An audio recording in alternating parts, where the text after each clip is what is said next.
Білім кітапта. Қазіргі таңда оқушылардың көпшілігі компьютердің алдында отырады. Сондықтан болашақта кітап оқығандар компьютерда отырғандарды басқарады дейді елбасымыз Нұрсұлтан Әбішұлы Назарбаев. Кітап оқу арқылы әлемге деген қызығушылық мектеп қабырғасынан қалыптасуы тиіс. Оқуға тарту үшін ерте жастан бастап оқушыны отбасымен бірге оқуға қызығушылығын арттыру керек.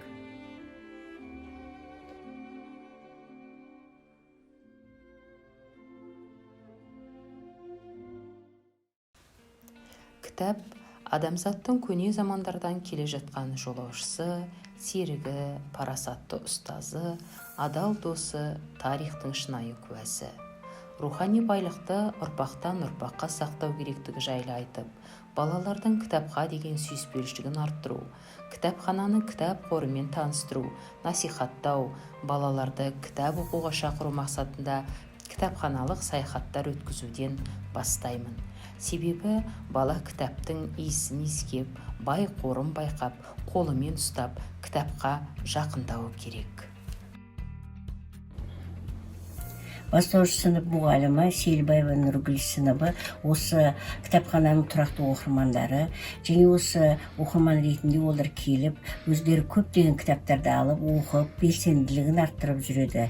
Оқуға құштар жобасы аясында бірінші сыныптардың арасында байқау жүріп жатыр. Осы байқауға әпкейдің сыныптарына оқушылар белсенділігін білдіріп қатысып жатыр. Оқушылардың, ата-аналардың арасында оқу сауаттылығын қалыптастыру мен жетілдіруге, оқу мәдениетінің деңгейін арттыруға кітапханамен тығыз байланыс орната отырып, оқуды насихаттау үшін кітап оқу жобалары әзірленді. 2017-18 оқу жылы 2 сыныпта «Мен кішкентай оқырманмын» атты жобаны қолға алдық. Отбасымен бірге оқу жобасы өз нәтижесін берді. Жоба 4-ші өнеркәсіптік революция жағдайындағы білім беруді дамытудың жаңа мүмкіндіктері, заманауи білім беруді инновациялар мен әдістемелер атты 1-ші республикалық педагогикалық оқуларына ұсынылып, үздік тәрбиелік іс-шара номинациясының жеңімпазы атанды. 2018-19 оқу жылында қазақстандық патриотизм бағытын негізге ала отырып жоспарланған бұл жоба Бауыржан Момышұлының туған күніне дейін 4 ай көлемінде «Ұшқан үйі» повесін оқып шығып, шығарманың негізгі идеясын ашу еді. Бұл жұмыс оқушылар үшін өте маңызды болды. Кітапханашылармен ұйымдастырылған оқу конференциясында қызу пікірталас пен оқиға желісі бойынша іс-әрекетті бағалау жоғарғы деңгейде жүрді. Оқушылар повесті талдай келе, ұлттық құндылықтар, тілге құрмет, отбасындағы тәрбие, адами құндылықтар әрбір патриоттың бойындағы асыл қасиеттер екендігін ұғынды.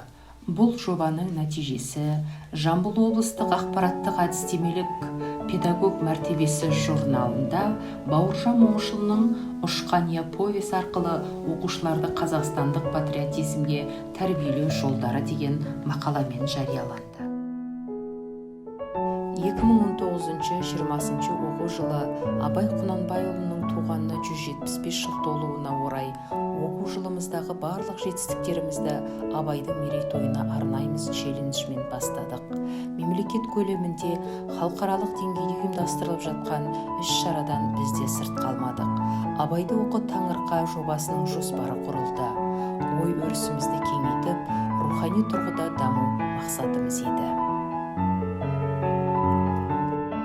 Абайды оқы таңырқа жобасының өзектілігі нені танытамын, қалай оқытамын, қашан үйретемін деген сұрақтарға жауап іздеуден бастау алды.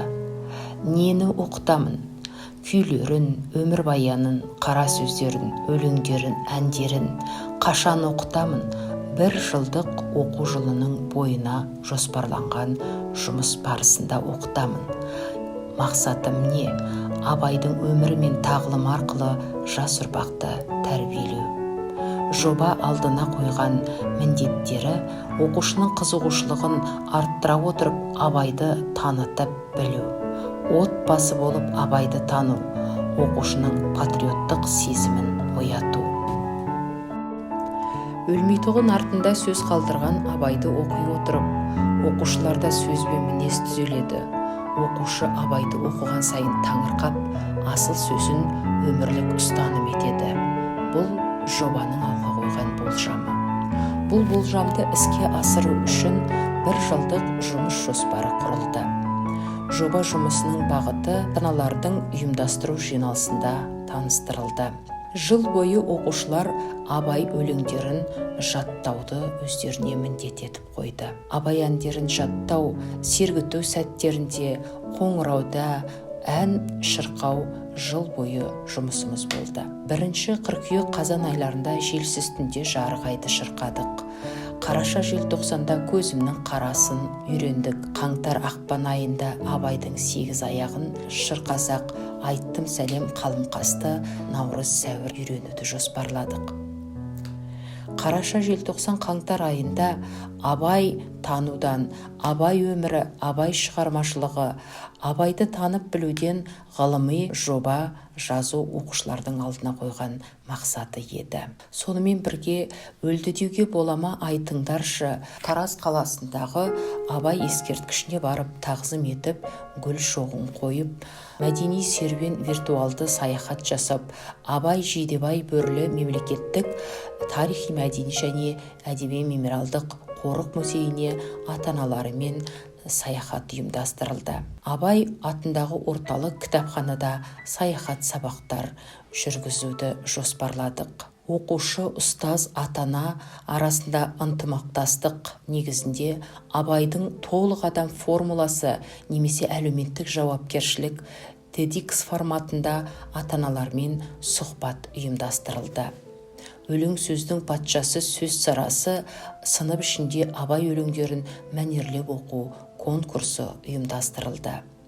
Еңбек етсең ерінбей, тояды қарның тіленбей. Сәуір айына жылдың қорытындысы есебі ретінде ашық тәрбие сағатын өткізу жоспарланды. Иван Түргенов айтқандай, қолға түскен емес, әбден таңдап, сараптап оқыңыз. Тіл мен жаныңызды байытып, оны тәрбиелеңіз. Мен сыныпта ұйымдастырылған Абайды оқы таңырқа жобасында сөз жұмбақтар, ребустар шеше жүріп, Абай өмірімен танысып, мәнерлеп оқу байқауы арқылы Абай өлеңдерін жаттадым. Қара сөздерін талдай жүріп, ой туындап нәтижесінде Абай шығармаларындағы араб-парсы сөздер тақырыбындағы ғылыми жоба қорғап, қалалық, облыстық байқауларға жүлделі ие болып, республикалық көлемінде облыстың намысын қорғап, жүлделі 3-ші орынға ие болдым. Мені түйген Дороти Паркер айтқандай, сізді ойлауға мәжбүр ететін кітап қана, толық өз міндетін атқарған кітап. Оқушыларды кітап оқуға баулуға, Абайды танытуға түрлі іс-шаралар арқылы жүзеге асыруды жоспарладым. Сурет салу, ойын көмегімен баланың кітапқа деген қызығушылығын арттыру, балаларға арналған түрлі іс-шараларды жоспарлай отырып, Абайды оқы таңырқа жобасы ата-аналармен бірлесе отырып жүргізілді, жүзеге асты. Нәтижесінде 21 ғасырдағы өркениетті Қазақстан жағдайындағы үздіксіз педагогикалық білім беру жүйесі әлеуметтік, рухани және инновациялық тәжірибе 1-ші халықаралық педагогикалық оқуларында үздіксіз педагогикалық өнім 2020 байқауының үздік инновациялық жоба номинациясы бойынша 1-ші дәрежелі дипломға ие болдық. Отбасылық оқудың жарқын дәстүрін жаңғырту, оқушылардың оқу сауаттылығын арттыру үшін гимназия ішінде оқуға құштар мектеп, оқуға құштар ұлт жобасы өз жұмысын жүргізуде. Әліппеден кейінгі кезең басталғаннан кейін сыныбымызда дауыстап кітап оқимын жобасы да өз жұмысын бастады. Жобаның негізгі мақсаты ертегілер халық даналығы тақырыбында қазақ халық ертегілерін дауыстап оқу. Жоба 4 кезеңнен тұрады. 1-ші кезең ата-анаммен бірге оқимын. 2-ші кезең мен дауыстап ертегі оқимын. Үшінші кезең кітапханадағы оқу. Төртінші кезең мен оқырманмын. Ата-ана, кітапханашы, оқушының бірігуімен дөңгелек үстел. Ал бала, мен саған ертең кітап оқып берейін. Жолбарыспен тышқан туралы. Мақұл ма, сен жақсылап тыңдап ал. Жаздың бір аса ыстық күні. Бізді жақсы көреді, бізден пайдалысы жоқ дейді. Осы кезде біз сендер босқа мақтанасыңдар, адам тіршілігіне ең қолайлы. Сынан будақ гүл түседі, жыласа көзінен моншақ маржан түседі. Міне, патша осы құсқа ынтық болады. Дереу орнынан тұрысымен асан құрысқан ғой деп ойлап жүре береді. Шынында бұл ерімшікті орманға ұя салған ала қарға ұрлайды екен. Ол кемпірдің аңқаулығын пайдаланып, өзі әбден тойып балаларына апарып жүретін болыпты. Бір күні бұрынғы дағдысы бойынша ірімшікті тойып жеп, артығын үйіне ала қайтады. Балаларына халық ертегісі Торғай мен адам. Өткен заманда бір саятшы тор құрып қойса, торына кішкентай бір торғай түсіп қалыпты. Торғайды адам қолына ұстап үйіне апара жатса, торғай тілге келіп былай деп: 30 жылға 30 кітап акциясына сыныбымыздың ата-аналары кітапхана қорын көркем әдебиетпен толықтыру мақсатында жомарт істе жасады. Және мектеп ұстаздары, бүгін біз 30 кітап акциясы аясында бірінші этап кітаптарды өткізіп жатыр. Соның ішінде арнайы осы тізімде бар Серік Ақсұңқардың Көкейімде күлтегіннің жазуы, Мұқағали Мақатаевтың Өмір дастан және Жұмекен Нажмединовтың Менің Қазақстаным атты басылымдары бүгінгі біздің кітапханамызға табыс етіп жатырмыз. Рахмет сізге. Фарида, кей қабылдағаныз. Көкейімде күлтегіннің жазуы кітабы 30 жылдық акцияға арналған тікелей берілген кітап. Мұқағали Мақатаевтың Өмір дастан кітабы. Жұмекен Нажмединовтың Менің Қазақстан кітабы. Сізге көп рахмет, үлкен рахмет. Бұл акцияға біздің сыныбымыз 100% қатысып, барлығы өзінің үлесін қосқысы келді. Сол үшін ата-аналарға да үлкен рахметімді айтамын. Кітап ақылына ақы сұрамайтын ең құнды қазына деген екен түркі жұртының ұлы ойшылы ақын Әлішер Науаи. Кітап кемелденуге көмектеседі. Оқығанның күні әрқашанда жарық.